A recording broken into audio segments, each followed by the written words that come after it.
میں افغانستان کے صدر اشرف غنی سے کر رہا ہوں. ایک طرف آپ پاکستان سے مطالبہ کرتے ہیں, ایک طرف آپ پاکستان کی مدد طلب کرتے ہیں, اور دوسری طرف آپ کے کرندے پاکستان پر تہمتیں لگاتے ہیں اور پاکستان کے اداروں پر نکتہ چینی کرتے ہیں.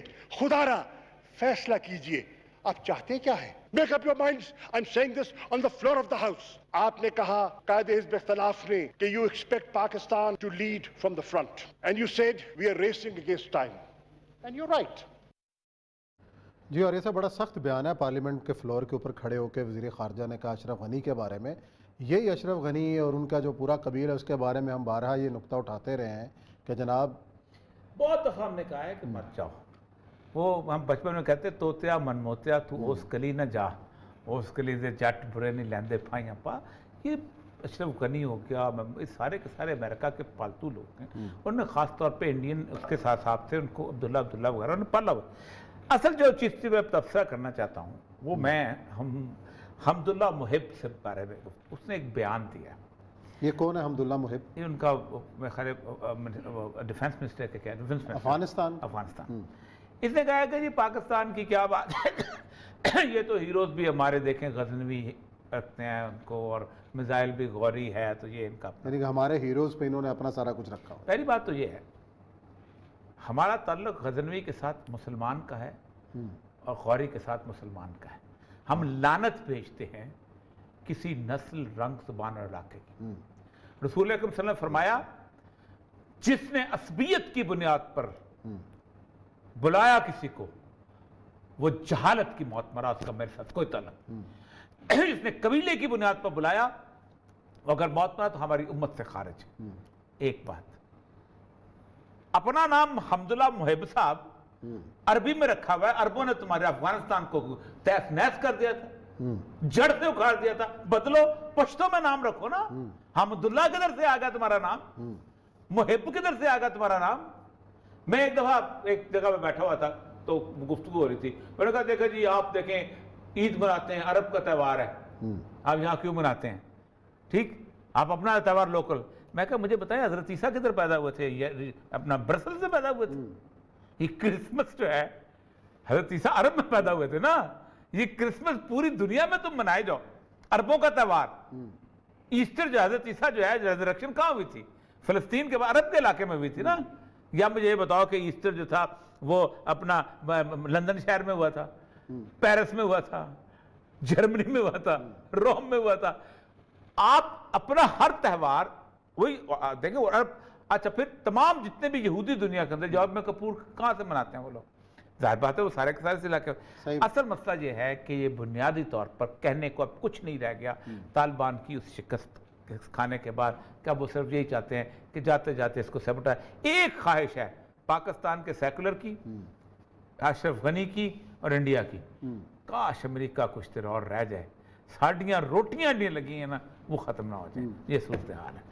اچھا, اور یہ سب ایک اور بڑے شخصیت پاکستان کے دورے پہ ہیں, شیخ عمران صاحب. ان سے میری آج ملاقات آپ کی ہوئی ہے؟ عمران صاحب سے ملاقات بھی شیخ صاحب سے. پھر آج ہم ڈاکٹر سرار صاحب کی قبر پہ بھی گئے ہیں, میں نے دیکھی. جی ہاں, جی ہاں, آپ نے تصویریں دیکھی. شیخ عمران صاحب سے ابھی تو ہلکی سی ملاقات ہوئی. میں نے پوچھا کہ میں نے کہا یہ تو سینٹر سٹیج تو پاکستان بننے والا ہے. ہاں, تو غزوہ ہند کے حوالے سے اپنا ایک آئیڈیا پوائنٹ آف ویو اور آپ کا اپنا ہے, تو اس کے حوالے سے کوئی بات وہ ابھی تک نہیں, میرے خیال آگے ہو گیا. بیٹھ کے کوئی ہم ایک پروگرام نہ ریکارڈ کر لیں, ایک ریکارڈ بھی کریں گے, کچھ ان سے تفصیلی گفتگو ہونا بھائی. میں نے کہا پاکستان کو ایک بہترین جگہ, کہتے ہیں ہاں میں رہنا چاہتا ہوں, but the easiest way is کہ میں ایک شادی کر لوں یہاں پہ. تو آج بڑے ہنسی سے وہ یہی کہہ رہے تھے. عمران حسین صاحب جو ہیں آخر الزمان کے علم کے بارے میں میرا خیال ہے اب تک کے 20-25 سال کے اس عرصے کے اندر سب سے بڑے عالم ہیں. اچھا, کچھ چیزیں ہر بندے کی اختلاف. دیکھیں آخر زبان کا علم ایسا ہے کہ جس علم کے بارے میں پاکستان آ رہے تھے تو ہمارے ایک دوست ہیں امریکہ میں, نجم صاحب, انہوں نے کہا میسیج بھیجا, میں نے آپ کو بھیجا تھا کہ جی اوریا صاحب ان سے ملاقات کریں. اور جی میری آج ملاقات ہوئی بڑی تفصیلی, بڑی میرا خیال نجم صاحب سن رہے ہوں گے امریکہ میں, تو ان کو پتہ چل گیا. آج میری ملاقات ہوئی, بڑی تفصیلی ان سے ملاقات ہوئی. لیکن اس کے بعد پھر ہم وہ ڈاکٹر, چونکہ ڈاکٹر سرار صاحب کے پاس 1 سال تقریباً وہاں پڑھتے بھی رہے ہیں اور وہ اردو بڑی اچھی طرح سمجھتے ہیں لیکن بول نہیں پاتے. تو میں نے کہا آپ ٹرینیڈاڈ میں رہتے رہے. کہتے ہیں اللہ کا شکر ہے ٹرینیڈاڈ میں رہتا رہا تاکہ میں انڈیپینڈنٹلی سوچ بھی سکا, گفتگو بھی کر سکا. پاکستان میں تو بڑا مسئلہ ہو سکتا تھا.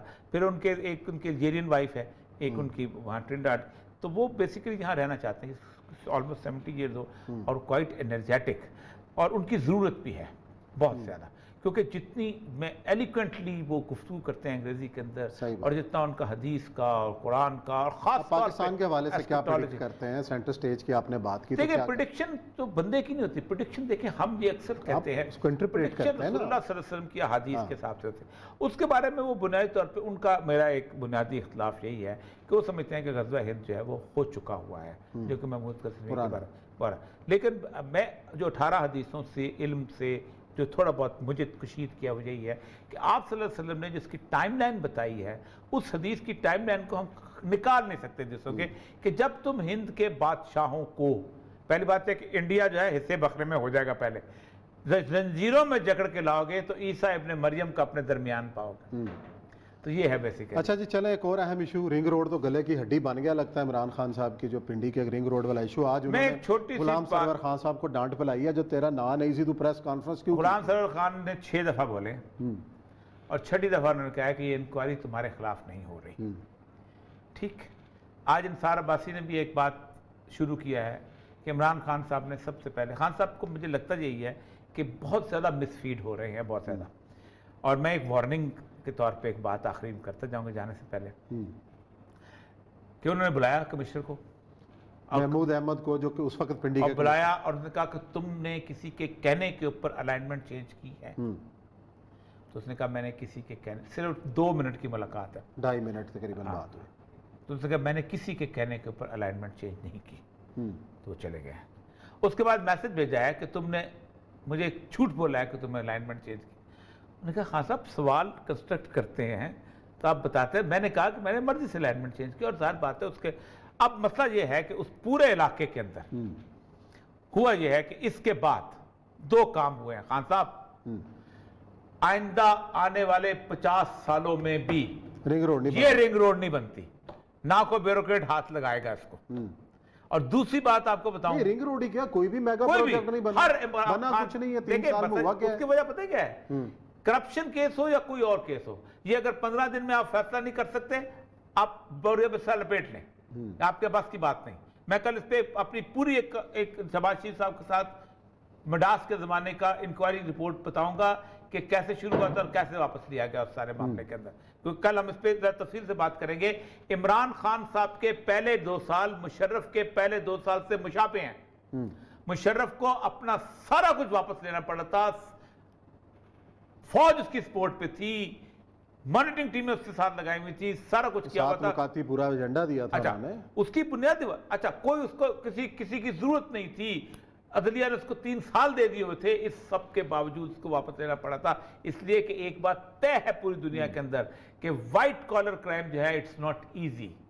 دیکھیں کوئی ایک سوائے ایک قانون کے, کہ تم یہ بتاؤ اوریا مقبول جان یہ پین تم نے کہاں سے خریدا ہے, اور یہ اکراس دا بورڈ پوچھو, عمران خان سے بھی پوچھو, اور شاہ محمود قریشی سے بھی پوچھو, اور شہباز شریف سے بھی پوچھو. جب تک یہ آپ سب سے نہیں پوچھیں, اور یہ طے کر لو کہ کسی نے کوئی کام نہیں کیا ہوا, کوئی حکومت میں رہا ہے یا نہیں رہا ہے. ایران میں انہوں نے پوچھا تھا, یہاں پاسداران بیٹھے ہوتے تھے کرسی لگا کے, کہتے اپنا مال لے آؤ, سامان لے آؤ, بینک لے آؤ, سارا کچھ لے آؤ, اور بتا دو یہ پیسے کہاں سے آئے ہیں. یہ ایک سوال, صرف ایک کوسچن اگر آپ کر سکتے ہیں. یا پھر امریکہ کی طرف چلے جاؤ, 1777 میں جب انقلاب آیا, انہوں نے کہا بھائی جہاں سے بددیانتی کی ہوئی ہے, کچھ کیا ہے, پیسے لاؤ, ملک بنا لو, 100 سال بعد ہم پوچھیں گے کہ اس ملک کے اندر تم نے اب کرپشن جو ہے وہ اس کے بعد اب تم نے نہیں کرنی, کم سے کم بن گئے.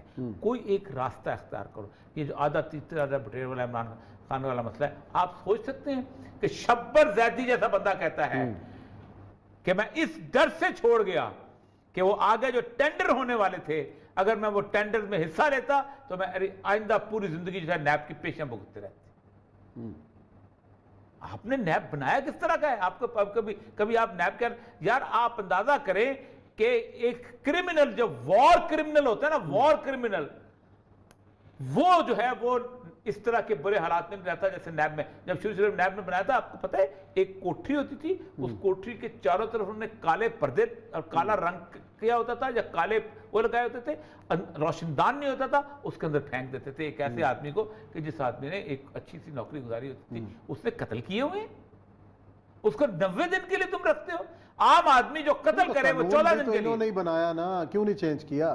یہ تو نواز شریف نے بنایا تھا. نواز شریف نے بنایا, اس کے بعد پھر پیپلز پارٹی کی حکومت. سر یہ ہر بندہ سمجھتا ہے کہ چھری میرے ہاتھ میں رہنے چاہیے کہ میں اپنے مخالف کیا اس میں. عمران خان صاحب بھی تبدیل کر, میں آپ کو بتاؤں کہ یہ اگر یہ کہتے نا کہ ہم نے ملک کو ٹھیک کرنا ہے سب سے پہلے, اس کے بعد دیکھی جائے گی. چلیں یہ بڑی لمبی بحث ہے, اس کے اوپر تو الگ پروگرام ہونا چاہیے کہ اس کو تبدیل ہونا ہے نہیں ہونا, لیکن پروگرام کا وقت جو ہے ختم ہوتا ہے. کل انشاءاللہ نئے موضوعات کے ساتھ آپ کی خدمت میں حاضر ہوں گے. اپنا خیال رکھیں. اللہ حافظ.